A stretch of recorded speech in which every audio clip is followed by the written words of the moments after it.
I think that companies are really good at telling the FDA, get out of my business. They're really good at telling government to get out of my business, and they've got that perfected. The FDA and industry, they're one and the same. It's a revolving door, and that's on lockdown. So people feel frustrated, I think. But I've been inside a lot of companies, and I've seen what happens when they get 2 letters. I mean, it doesn't take much.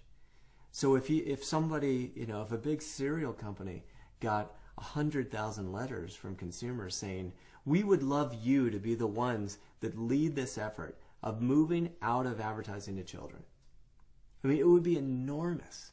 And if you made that public so that not only was the company getting the letters, but everyone knew that the company was getting the letters, 100,000 tweets. The power that a consumer has is enormous because you have the dollar. It's the only thing that you have that the company wants and that they've got to really go through you to get. And they don't need anything from government other than, hey, you guys stay out of our way. And government is willing to do that. But they cannot survive without your money. If you know what your values are and you set your values, and you say, I'm going to buy the kind of future I want to see in the world by only purchasing from companies that match my values, you will absolutely scare the bejesus out of companies. They in a good way. And they will love it. In the end, they will love it because all these people in companies, they're not mysterious. They're moms, dads. Same exact problems. Same car rides, same kids with tantrums. In the end, they are not happy with the system either. So as a consumer, you can lead them to lead this revolution. Because if you buy a product that gives to political causes you don't believe in, what are you doing? You're actually funding a world that you don't really want to see. We know politically, often what party we fall into, right? But do we know what our values are that would match a company and their decisions, right? Not always. So that's the first step. We have to know that. I don't think people realize that there's no one in power except me. Like, that's the crazy realization. Like, because I've got the dollar. And although I seem alone in that, if you get educated, you're going to change what you buy. And if you do that, you're going to talk to friends about it. You're going to tell other people about it. And pretty soon, everybody's changing what they buy. What would happen if tomorrow people said, you know what? I will not buy anything that advertises to children, period. And it's easy enough to know what that list is. It's, we can make that list day after tomorrow, and then everybody can see that list. It would be a problem because there's not much left, but it would also make a huge statement. So the idea of being just a citizen and only using your vote, that's not going to be very effective. I think you have to be a citizen/consumer. So you're going to have to pair your votes and your dollars into one idea and say, here's my set of values. If you agree with me, you get my vote and you get my money. If you don't agree, you don't get my vote, you don't get my money. The thing about transparency is that it's happening. So as a company, here's the reality. You can choose to make yourself transparent, or you can choose to have somebody else make you transparent. And the latter is really uncomfortable. When people uncover things that they don't like about the way you've been doing business, that costs massive market share.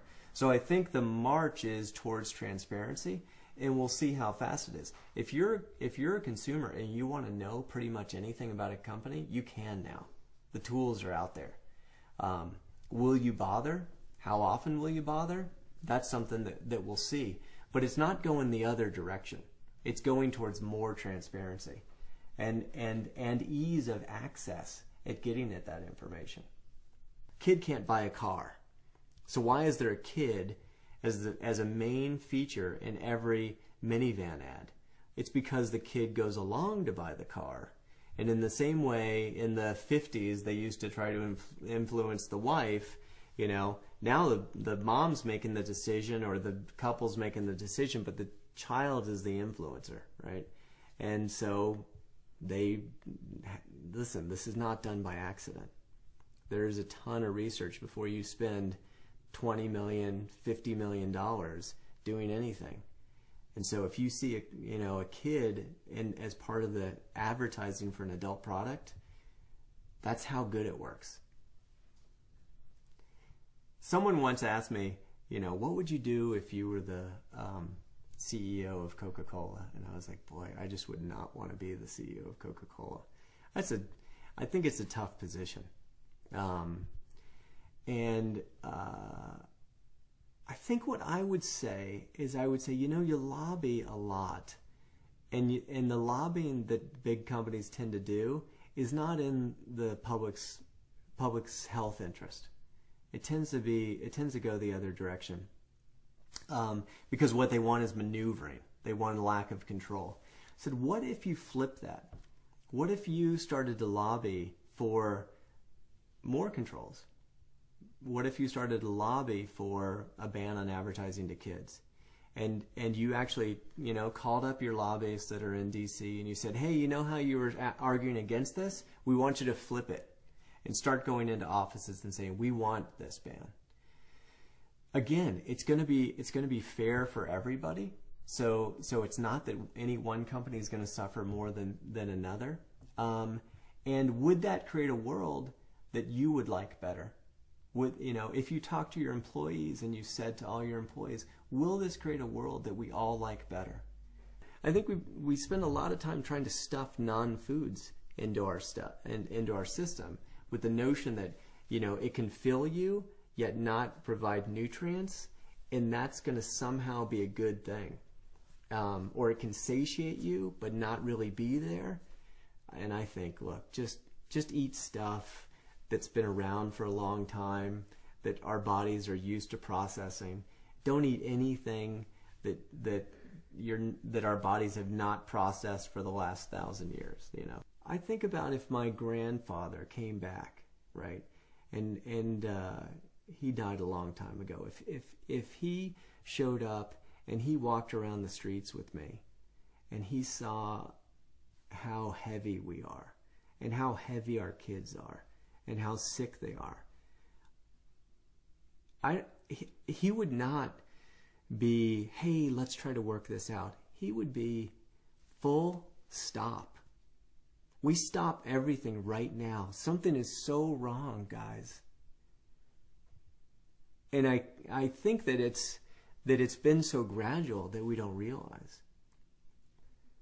I think it's sort of nostalgic to hope that I can vote for the world that I want to see, because corporations now are clearly in control, and you will not in the near future see that the will of the people gets realized through voting. The amount of money that flows into politics from corporations it's massive, and now it's unregulated and uncontrolled, and money makes the world go round. We've all heard that, and unfortunately it's sort of true. So if you want to have an effect, I think people need to move their sights a little. Don't blame what's happening on politicians. They're part of the process, but their job is to help their corporations versus another company's corporations. Often these corporations are work across borders. Walmart alone is bigger than the economy of Norway.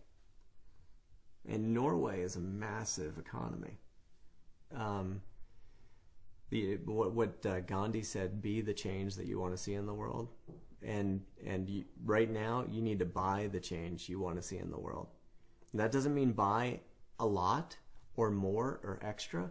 It just means you are going to buy, and when you buy, you vote. Advertising to kids is sort of like a miniature version of advertising to adults, I think. You're just looking for things that are interesting to them. So, you know, with adults, they use celebrities. And with kids, I think they use kid celebrities, which are often cartoon characters. And kids are interested in toys. So if you're not advertising a toy, often advertising directed to kids will bring a toy into the conversation and make it part of the story. Well, I don't think that we should advertise to kids. Advertising has some benefits to our culture and to commerce and to capitalism. But when you're advertising to kids, they aren't equipped to deal with how sophisticated the messaging is. And in a lot of things, we protect our kids. But with advertising, I think in the past, actually, we've protected our kids from advertising. But currently, we generally don't. And kids are exposed to as much or more advertising as adults. And they're exposed to techniques that are as sophisticated or more sophisticated than adults. And people like to think of kids as little grown-ups, but they're not really little grown-ups. They can't filter the messages. And so what a kid hears is, here's a grown-up telling me about something that I should buy. And if you're a good kid, you do what grown-ups say. I think this is an interesting question. Like, what would happen if there was no advertising to children? I think it'd be great. I think parents would find that they didn't have someone else in the conversation between them and their kids. You know, like I don't think parents realize how often when they're at the grocery store, the conversation's not between them and their kids. It's between them, their kids, and some Harvard MBA who's injected himself into the conversation. He's in your family. He's in your shopping cart. And I guess if there was no advertising, I don't think the companies would not survive. Is one of the questions. Like, if you couldn't advertise to kids, would these companies even be able to survive? Well, in general, most of them were around before we allowed this degree of advertising to children. So I would say yes, they would. The companies that might go away are the media companies that, you know, there's 10 different channels, 100% dedicated to kids. What if they went away? Like, what would kids have to do? Maybe they'd get up and they'd go outside and they'd play. If there was less advertising, I imagine that there would be less pressure on kids to feel like they needed the next thing. I'll tell you a story. There was a marketing director at a fast food company, and he said to me, you know, I think it might be smart at some point for us to not advertise to children, and to make it public that we've made a decision not to do that. So obviously it's something that's on, you know, people's minds. And the idea was, if we did it, right, we would get a bunch of great press, and then we would force other people to do it, right? The problem is, the minute they do it, they're going to see revenues drop for that piece of business. And so no one wants to go first. And that's the problem with self-regulation, is because they're competing, and they're competing on quarterly earnings, although they want to I believe that the industry really does want to self-regulate. There's really good people in these companies. They can't. And so what a ban would do, what some legislation would do, is it evens the playing field. And people will fight it at first, but as soon as it's done, I really believe companies will be like, okay, great. And so I think you could look at it as, well, kids, you know, they need to see their toys. They need to understand, like, what they want to buy and where they're going to spend their money. And I understand. I think in a perfect world where children were actually little full-grown humans, that would work. But they're not equipped. And so it's you know, we don't allow drug dealers anywhere near schools either. Right, so this is something we just have to protect them against until they get a little bit older. I think that there are times where you have the TV babysit your kids. You know, I don't think we did that a lot, but I think there are times where you're just like, if I turn on the TV, I can get the dishes done, right? And so there's these tactics that people have developed, but they're really, we should think about them before we just accept them, because what we're really doing is we really are. Think about it. You're not saying you're just in front of the TV. You're saying I'm babysitting you with the TV, which that idea is you brought in another person, right? But you didn't bring in just somebody. You brought in salespeople. You know, if you needed a babysitter for your kids, would you call up and say, I would really love to have a salesperson, a Harvard-educated salesperson, come over and spend some time with my kids this afternoon because I've got some errands that I've got to run. I don't think we would, but that's what we do. And I've been in that car, right? I've been driving, and you know, my son's in the back, and I mean, he was exposed to so little media, yet everything that he wanted was a mass advertised brand. And I didn't even know, like, how are they getting to him? And it all was connected to, where do you want to go? I want to go here, right? Why do you want to go there? Because they've got this toy. And he knew. And it, honestly, it made our lives less happy than they would be without that. It made it harder to make those parental decisions that you want to make. It meant that I was more often caving in than I would have wanted to.